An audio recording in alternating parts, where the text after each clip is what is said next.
Today I'm going to start reading The Swiss Family Robinson, The Shipwreck.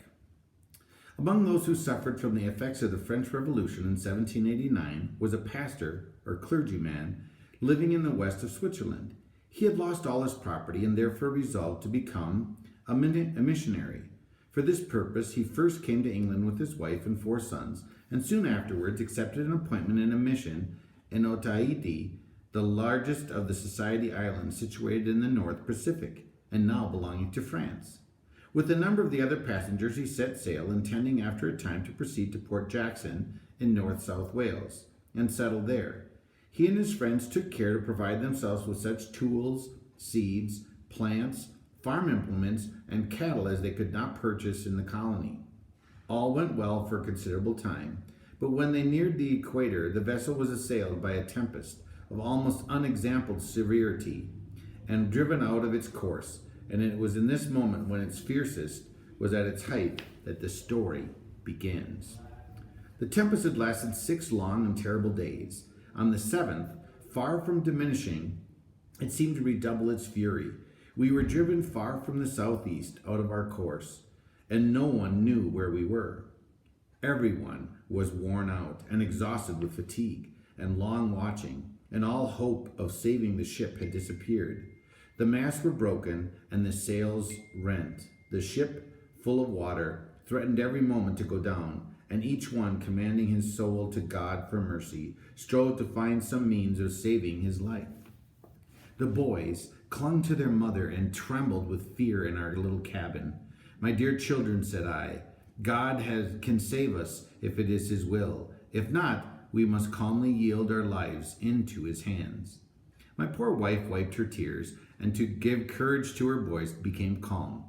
But while endeavoring to comfort my family, I could scarcely restrain my own grief. We all knelt together and offered prayers to the Almighty. Fritz, my eldest boy, prayed most earnestly that God would save his dear parents and brothers, seeming quite forgetful of his own safety. All at once, above the roar of the wind and waves, I heard the cry, "Land! Land!" Whilst at the same instant, so violent a shock was felt that I believed the ship had struck on a rock and would immediately go into pieces. The cracking timbers and the sudden rush of water, which poured in on all sides, proved that I was not mistaken. Then the voice of the captain was heard in terrible tones above the tumult, shouting, "Lower the boats! We are lost!" "Lost!" I exclaimed, and the cry went like a dagger into my heart. But the piteous cries of my children told me that I must not allow them to despair at this awful moment. "Keep up your courage," I cried cheerfully.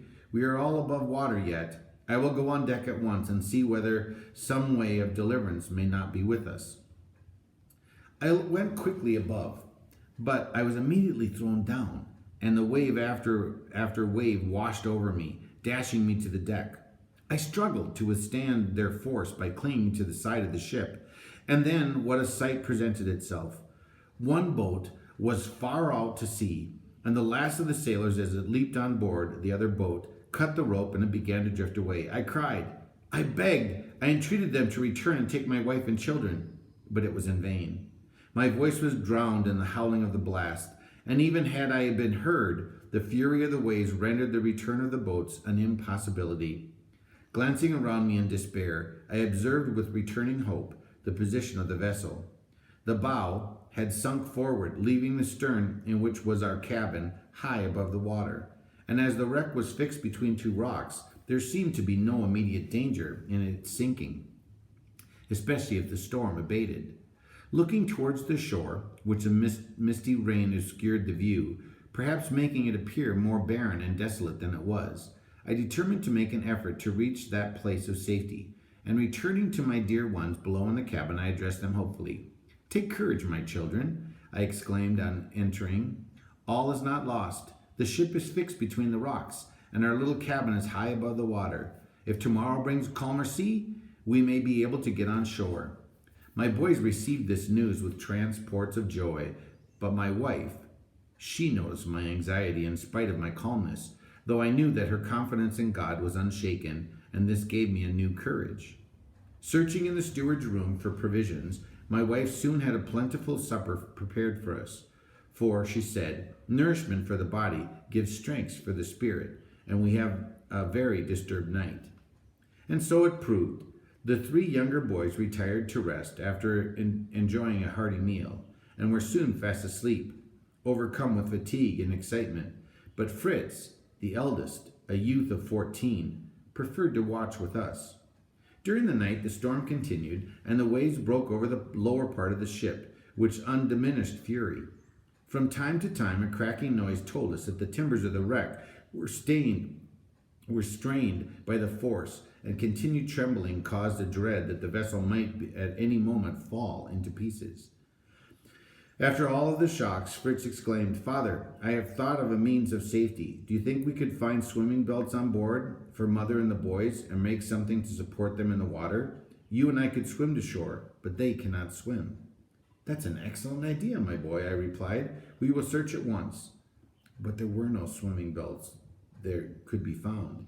So I determined on a plan which I hoped would prove successful.